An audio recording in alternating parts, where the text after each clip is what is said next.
રથયાત્રાને લઈને એક્શનમાં અમદાવાદ પોલીસ શાંતિપૂર્ણ રીતે રથયાત્રા થાય તે માટે એક્શનમાં આવી છે પોલીસ। ઇલેક્ટ્રોનિક્સ ઉપકરણ અને એઆઈ ટેકનોલોજીનો ઉપયોગ કરવામાં આવશે। ભીડભાડવાળા રૂટ પર ટેકનોલોજીની મદદ લેવામાં આવશે। દરેક રૂટ પર સીસીટીવી કેમેરાની મદદથી નજર રાખવામાં આવશે। રથયાત્રાના રૂટ પર ડ્રોન કેમેરાથી નજર રાખવામાં આવશે।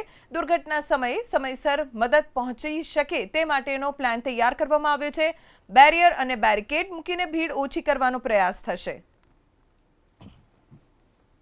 રથયાત્રા 2025 સંદર્ભે જે હાલ આ રથયાત્રા શાંતિપૂર્ણ રીતે અને વિના કોઈ વિઘ્ન પૂર્ણ થાય એ માટે અમદાવાદ શહેર પોલીસ દ્વારા ખાસ કરીને મૂવિંગ બંદોબસ્તમાં ક્રાઇમ બ્રાન્ચ દ્વારા અલગ અલગ જે વિષયો છે જે આવનારા પડકારો છે એને અનુલક્ષીને તૈયારી હાથ ધરેલી છે અને એમાં મુખ્યત્વે ચાલુ વર્ષે અત્યાર સુધીમાં ભારતમાં અલગ અલગ ભાગોમાં અલગ અલગ રાજ્યોમાં કેટલાક જે બનાવો બનેલા છે કે જ્યાં સ્ટેમ્પેડમાં કેટલાક લોકોના મૃત્યુ થયેલા છે એ ધ્યાને લઈને આ વખતે રથયાત્રામાં જે પ્રકારે ઇલેક્ટ્રોનિક્સ ઉપકરણોનો જે મદદ મળી રહે છે એના આધારે એક આર્ટિફિશિયલ ઇન્ટેલિજન્સનો ઉપયોગ કરી એની મદદ લઈ અને ક્રાઉડ જે રથયાત્રામાં અંદાજે 14 થી 15 લાખ લોકો શ્રદ્ધાળુઓ જે ભાગ લે છે રથયાત્રાના દર્શન કરવા માટે આવે છે ત્યાં કોઈ અનિચ્છનીય બનાવ ન બને એ માટેનું આગોતરું આયોજન હાથ ધરેલું છે।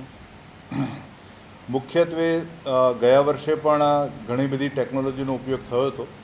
આ વર્ષે ખાસ કરીને જે રથયાત્રા જગન્નાથ મંદિરથી નીકળી સરસપુર થઈ અને ફરીને પુનઃ પાછી પરત જે નિજ મંદિરે આવે છે ત્યાં સુધીમાં જે સ્થળોએ જ્યાં રસ્તાઓ સાંકડા છે અથવા તો દર્શનાર્થીઓનો લાખોની સંખ્યામાં એક જ સ્થળે જે એકત્રિત થવાની જે વાત છે ત્યાં આ ટેકનોલોજીનો ઉપયોગ થવામાં આવનાર છે।